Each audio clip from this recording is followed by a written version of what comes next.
Advanced courses తో పాటు first year నుండే campus recruitment training leading companies లో 13,000 plus placements with 13.5 lakhs highest package. ఈ మధ్య కాలంలో తరచుగా వింటున్నాం వాటర్ హీటర్ల వల్ల ఎక్కువ ప్రాణాలు పోతూ ఉన్నాయి.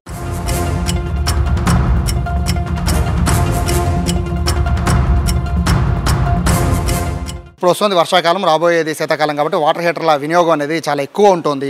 చాలామంది చెప్తున్నారు వాటర్ హీటర్లు వాడద్దు అని. కానీ మిడిల్ క్లాస్ వాళ్ళకి ఉన్న ఏకైక అంటే ఇప్పుడు స్టవ్ మీద వాటర్ పెట్టుకొని గ్యాస్ అయిపోవడం కన్నా వాటర్ హీటర్ తక్కువ 200-300లో దొరుకుతుందని వాటర్ హీటర్లు కొనేస్తున్నారు. కానీ దాన్ని ఎలా వినియోగించుకోవాలో చాలామందికి తెలియక ప్రాణాలు పోగొట్టుకుంటున్నారు. నిన్న కుప్పంలో ఒక యువకుడు కూడా అదేవిధంగా ప్రాణాలు కోల్పోయిన ఘటన జరిగింది. నిజంగా వాటర్ హీటర్ని ఎలా యూజ్ చేయాలి, యూజ్ చేయడం చాలామందికి తెలియక ప్రాణాలు కోల్పోతున్నారు. అలాగే వాటర్ హీటర్కి సంబంధించి చాలామంది ఇంటి బయట పెడుతూ ఉంటారు. ఇంటి బయట పెట్టాలా, వాష్రూమ్లో పెట్టుకోవాలా, ఈ విషయంలో చాలామంది కన్ఫ్యూజ్ అవుతుంటారు. ఈ వివరాలన్నీ తెలుసుకోవడానికి ప్రస్తుతం నేను విజయవాడ పాలిటెక్నిక్ కళాశాలకు వచ్చాను. ఈ కళాశాలకు సంబంధించిన ప్రస్తుతం ఈ ఎలక్ట్రికల్ ఇంజనీరింగ్కి సంబంధించిన డిపార్ట్మెంట్ హెచ్ఓడి ఉన్నారు. సార్ నమస్తే. సార్ యాక్చువల్గా వాటర్ హీటర్లు అనేవి మీరు బేసిక్గా మీ స్టూడెంట్స్కి మీరు చెప్తూ ఉంటారు. సో అంటే ఆల్రెడీ మీకున్న ఇప్పుడు బాబురావు గారు అనగానే మొత్తం అందరూ కూడా సార్ చాలా వివరంగా వివరిస్తూ ఉంటారండి ఇటువంటి ఎలక్ట్రికల్కి సంబంధించిన వాటి మీద అంటుంటారు. సో మీకున్న సీనియారిటీ ప్రకారం చెప్పండి సార్, వాటర్ హీటర్ని వాడడం మంచిదా కాదా? నమస్తే సార్, సుమన్ టీవీ వారికి ధన్యవాదాలు. చాలా విలువైనటువంటి కార్యక్రమాన్ని.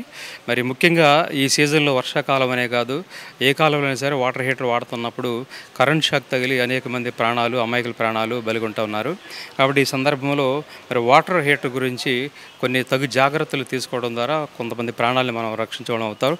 కాబట్టి వాటర్ హీటర్ విషయంలో ముఖ్యంగా మరి వాటర్ హీటర్ని మనం బకెట్లో, ప్లాస్టిక్ బకెట్లో పెట్టి హీట్ చేయడం ద్వారా మనం కొంత ప్రమాదాన్ని తగ్గించవచ్చండి.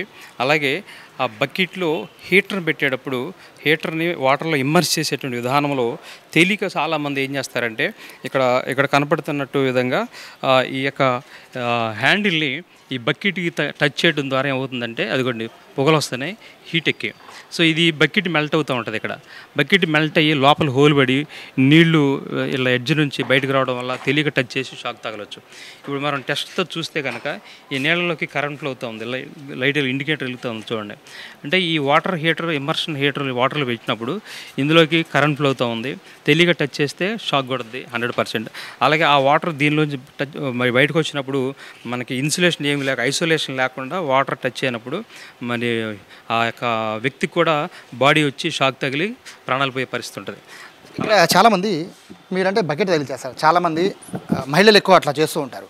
కానీ ఇక్కడ మీరు చెప్పినట్టు మీ చేతిలో ఉన్న కర్రపుల్ల సహాయంతో కూడా చాలామంది వాటర్ హీటర్లు ఆన్ చేస్తూ ఉంటారు కదండి. అంటే దీనివల్ల కూడా షాక్ కొట్టే ప్రమాదం ఉందా? దీనివల్ల షాక్ అంటే ఇది తడి పుల్ల అవ్వకూడదండి. ఇది తడి స్టిక్ అయితే కనుక దీని ద్వారా షాక్ కొట్టవచ్చు. అలాగే ఇది ఆల్రెడీ ఇది అంటే పచ్చిది పుల్ల అవ్వచ్చు లేదా తడి పుల్ల అవ్వచ్చు. పచ్చి పుల్ల అయినా సరే దీని ద్వారా షాక్ కూడా వస్తుంది. అలాగే ఈ హ్యాండిల్ కూడా ఒక్కోసారి ఇన్సులేషన్ ఫెయిల్ అయ్యింది, లోపల ఇన్సులేషన్ ఫెయిల్ అయ్యి తెలియక ఈ వాటర్ ద్వారా, ఇది మెటల్ కాబట్టి దీని ద్వారా షాక్ రావచ్చు. అలాగే దీన్ని పట్టుకున్నప్పుడు మన చెయ్యి తడి ఉంటే దీని ద్వారా షాక్ వస్తూ ఉంటుంది అనమాట. అంత మాత్రమే కాకుండా అసలు ఎప్పుడు కూడా ఇలాంటి ఎక్స్పోజర్ మనం వెళ్తున్నప్పుడు ఎలక్ట్రికల్ యూటిలైజేషన్కి సో ఇక్కడ చెప్పులు వేసుకుని, కంపల్సరీగా చెప్పులు వేసుకుని, అవసరమైతే గ్లౌజ్ వేసుకుని హ్యాండిల్ చేస్తే ప్రాణాన్ని మనం సేఫ్గా ఉంచుకోవచ్చు అండి. బేసిక్గా అంటే ఇప్పుడు సాధారణంగా గీజర్ హీటర్ కొనేదే 200-300 కోసం సార్. ఇప్పుడు ప్రతి ఒక్కళ్ళు గ్లౌజెస్ కానీ, చెప్పులు కానీ ఇవన్నీ వేసుకునే పరిస్థితి పేద కుటుంబాల్లో, మిడిల్ క్లాస్ కుటుంబాల్లో ఉండవు. అందరూ కూడా చాలా న్యాచురల్గా పెట్టేసి నీళ్లు వేడిపోతే ఒక 5 నిమిషాలు టైం చూసుకున్నామా, ఆఫ్ చేసామా అని వెళ్ళిపోతుంటారు. కానీ ఇక్కడ నాకు డౌట్ ఏంటంటే చాలామందికి స్విచ్ ఆన్ చేసినా ఆఫ్ చేసినా కూడా షాక్ కొట్టిన సందర్భాలు చాలా ఉన్నాయి. అది ఎంతవరకు పాసిబిలిటీ? అవును సార్, స్విచ్ ఆఫ్ చేసినా కానీ ఒక్కొక్కసారి కరెంట్ ఫ్లో అవుతూ ఉంటుంది, లీకేజ్ కరెంట్ వల్ల ఫ్లో అవుతూ ఉంటుంది, స్విచ్ ఫెయిల్యూర్ వల్ల కరెంట్ ఫ్లో అవుతూ ఉంటుంది, తెలీదు. అందుకోసమే మ్యాక్సిమం ఇది లైఫ్తో ఇష్యూ కాబట్టి వాటర్ హీటర్ పెట్టినప్పుడు టెస్టర్ ద్వారా మనం వాటర్లోకి కరెంట్ వస్తుందా, స్విచ్ ఆఫ్ చేస్తే అని చెక్ చేసుకుని మనం మన ప్రాణాన్ని రక్షించుకోవాలి. చెక్ చేయకుండా పనిచేస్తుంది అనుకుంటే అలాంటి టైంలోనే, ఎందుకంటే స్విచ్ ఈరోజు బాగుండొచ్చు, రేపు ఫెయిల్ అవ్వచ్చు, చెప్పలేము.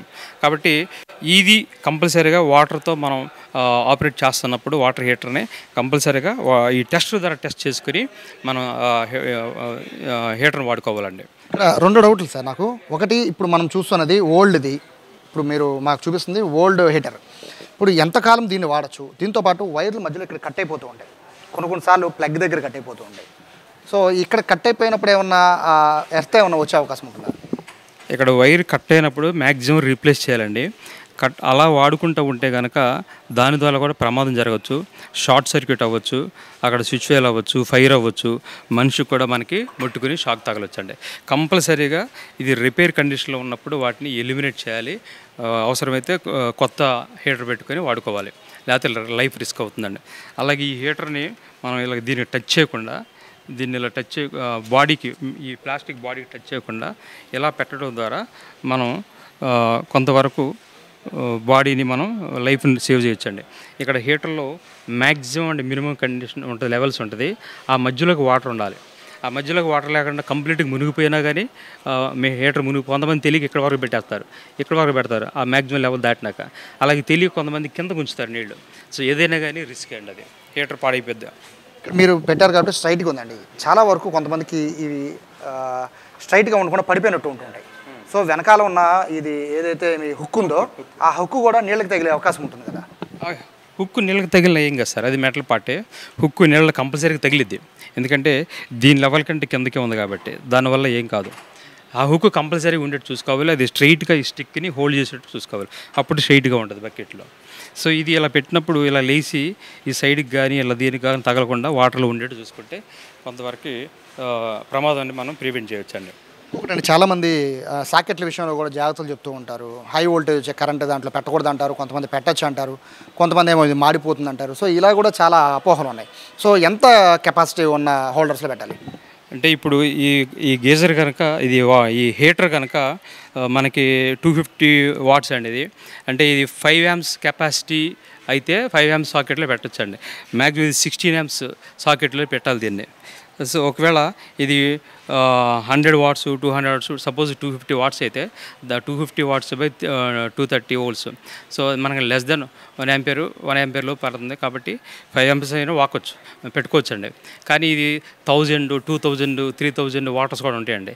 అంటే 100 ml, 100 లీటర్స్, 50 లీటర్స్ ఉన్నప్పుడు హీటర్ కెపాసిటీ పెరుగుతుంది కాబట్టి కంపల్సరీగా సాకెట్ రేంజ్ 16 amps పెట్టుకోవాలండి. దాని ద్వారా ఏమవుతుందంటే ఇది బర్న్ అవ్వకుండా, లేకపోతే ఇది మెల్ట్ అయిపోతుంది. ఎందుకంటే ఇది ఎక్కువ కరెంట్ డ్రా చేస్తూ ఉంటుంది, సాకెట్ ఏమో తక్కువ కరెంట్ అది కాబట్టి హీట్ పెరిగిపోయి ఇది ఇన్సులేషన్ ఫెయిల్ అయిపోవచ్చు అండి. ఇక్కడ మరొక ముఖ్యమైన డౌట్ ఏంటంటే సార్, బాత్రూంలో హీటర్లు పెట్టచ్చా పెట్టకూడదా అని పెద్ద క్వశ్చన్ మార్క్. బాత్రూంలో గీజర్లు పెట్టచ్చు కానండి, వాటర్ హీటర్లో ఇమ్మర్షన్ హీటర్ పెట్టకూడదండి. ఎందుకంటే దాదాపు బాత్రూమ్ ఎప్పుడు కూడా మరి వెట్ కండిషన్లో ఉంటుంది, ఎక్కువ వాడతాం కాబట్టి నీళ్లు బయటకు పోకపోతే వెట్ కండిషన్లో ఉంటుంది. దానివల్ల దీని నుంచి షాకు అంత సరౌండింగ్ అంతా తడితో ఉండడం వల్ల కరెంట్ షాక్ వచ్చి ఎక్కువ షాక్ తగిలే అవకాశం ఉంటుంది. కాబట్టి బాత్రూంలో కాకుండా బయట బాల్కనీ ప్లేస్లో, పొడిగా ఉన్న ప్లేస్లో అవసరమైతే కింద ప్లాస్టిక్ కవర్ లాంటిది ఏదో నేసి దాని మీద ప్లాస్టిక్ బకెట్ పెట్టి దాంట్లో నీళ్ళు పెట్టుకుని హీట్ చేసుకుంటే సేఫ్టీ అండి మ్యాక్సిమం. ఇదంటే ఓల్డ్ సార్, ఇప్పుడు ప్లాస్టిక్ కవర్ పెట్టాలండి కంపల్సరీగా. ఇదంటే ఓల్డ్ ఇది. సో ఇప్పుడు కొత్తగా వచ్చేవన్నీ కూడా లోపల సిగ్నల్ లైట్స్ ఉంటూ ఉన్నాయి. అంటే లోపల బాగా హెవీ హీట్ అవ్వగానే ఆటోమేటిక్గా రెడ్ లైట్ అలగడం, ఇట్లాగా సిగ్నల్స్ చూపిస్తున్నాయి, గ్రీన్ లైట్ అలగడం అనేది. సో వాటి వల్ల కూడా ఏమన్నా ప్రమాదం ఉంటుందా? ఎందుకంటే ఇక్కడ లైట్ని బేస్ చేసుకుని మనము వాడుకోవడం ఎంతవరకు కరెక్ట్? అంటే ఇప్పుడు వచ్చేవన్నీ ఎక్కువ కూడా సేఫ్టీ మెజర్స్తోనే వస్తున్నాయి సార్. సో లేటెస్ట్గా వచ్చే హీటర్స్ అంత ప్రమాదం కాదు, కానీ ఆటోమేటిక్గా ఉండవలేదు, ఆటోమేటిక్ ఐరన్ బాక్స్ లాగా ఆటోమేటిక్ హీటర్స్ కూడా వచ్చినాయి. వాటిని కూడా మనం కావాల్సిన హీట్ని లో, మీడియం, హైట్ సెలెక్షన్ చేసుకుని వాటిని వాడుకోవచ్చు అండి. బట్ ఏదైనా కానీ దాన్ని డైరెక్ట్గా వాటర్లో పెట్టినప్పుడు హ్యూమన్గా నేకుడ్ హ్యాండ్తో వాటర్ని టచ్ చేయడం అనేది, అలాగే ఆ బకెట్ని టచ్ చేయడం అనేది ప్రమాదం. అవి లేకుండా అవాయిడ్ చేయాలండి. సరౌండింగ్స్ అనేది కూడా తడి లేకుండా చూసుకోవాలి. ఆ పెట్టిన బకెట్ కూడా మ్యాక్సిమం ప్లాస్టిక్ స్టాండ్ కానీ ప్లాస్టిక్ కవర్ కానీ ఉంచి దాని మీద పెడితే మన లైఫ్ సేఫ్ ఉంటుందండి. ఎన్నేళ్ళు లైఫ్, ఒక వాటర్ హీటర్ లైఫ్ ఎన్నేళ్ళు ఉంటుంది సార్? ఒక 2-3 years సార్ మ్యాక్సిమం, అంతే 2-3 years. అంటే దాని ఎఫిషియన్సీ ఈ లోపు ఏమవుతుందంటే రెగ్యులర్గా వాడేదైతే 2-3 years సార్. ఇంకా అప్పుడప్పుడు వాడేదైతే పర్లేదు 5 సంవత్సరాలైనా వాళ్ళు ఇచ్చిన వ్యారెంటీ ప్రకారం.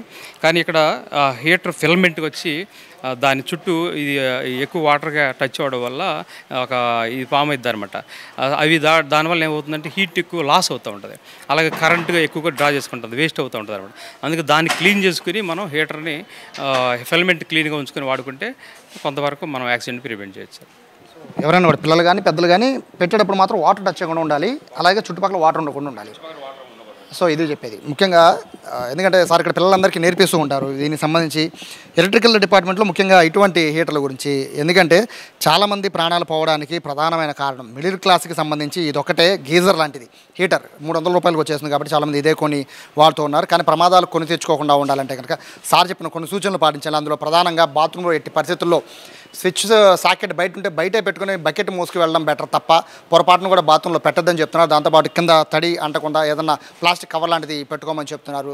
దీంతోపాటు స్విచ్ ఏసీ ఆన్ చేసినా ఆఫ్ చేసినా పూర్తిగా ఆఫ్ చేసిన తర్వాత ఏ హీటర్ని బయట తీసిన తర్వాత మాత్రమే వాటర్ ముట్టుకోవాలి తప్ప స్విచ్ ఆఫ్ చేసినా కూడా ఒక్కొక్కసారి సాకెట్ పూర్తిగా బయటికి తీసేసిన తర్వాత మాత్రమే ముట్టుకోవాలి తప్ప వాటర్ని.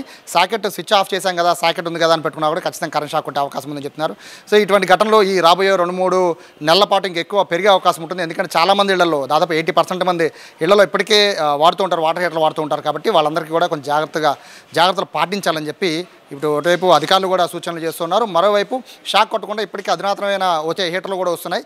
సో దాన్ని బేస్ చేసుకుని అక్కడ ఇండికేషన్లు పాటిస్తూ ప్రమాదాలు నివారించవచ్చు అని కూడా చెప్తూ ఉన్నారు. కెమెరా పర్సన్ కృష్ణతో సాయి, సుమన్ టీవీ, విజయవాడ నుంచి.